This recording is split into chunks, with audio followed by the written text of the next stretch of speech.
Hello, in this tutorial, I'll show you how to delete your Meesho account. The first thing I'd like you to do is to launch a Meesho application, which of course I've done right here.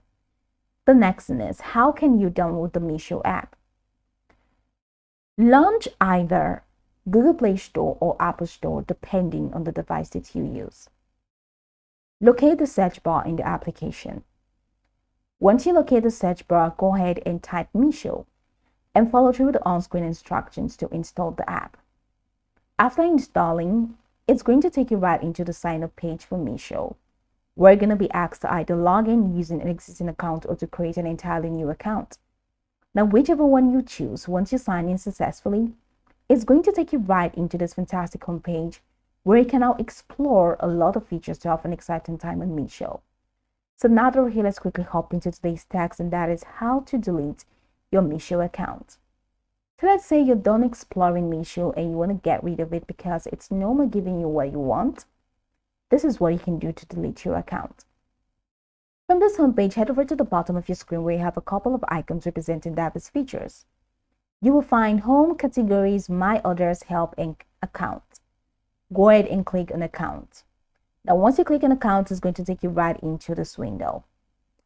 Ensure that you are signed in. I can't sign into Meesho because I have a couple of restrictions. But once you're signed in, the first category you're going to find on this page is your account category. You're going to find your name, your username on Meesho. Now go ahead and click on your name, which is the first thing you're going to find in this window.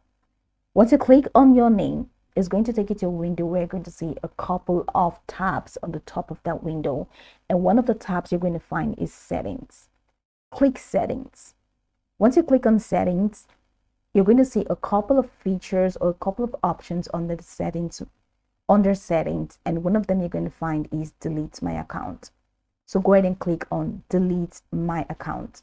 Once you do that, the next thing you need to do is to just confirm that you want to delete your account, and your account will be deleted. Let's go over it again. From this account window, click on your name, click on Settings, click on Delete My Account, and your account will be deleted. Now you can go over the tutorial from top to bottom to get acquainted with the steps, and of course, once you're done, you'll be good to go. I hope this tutorial marvelously helped you search.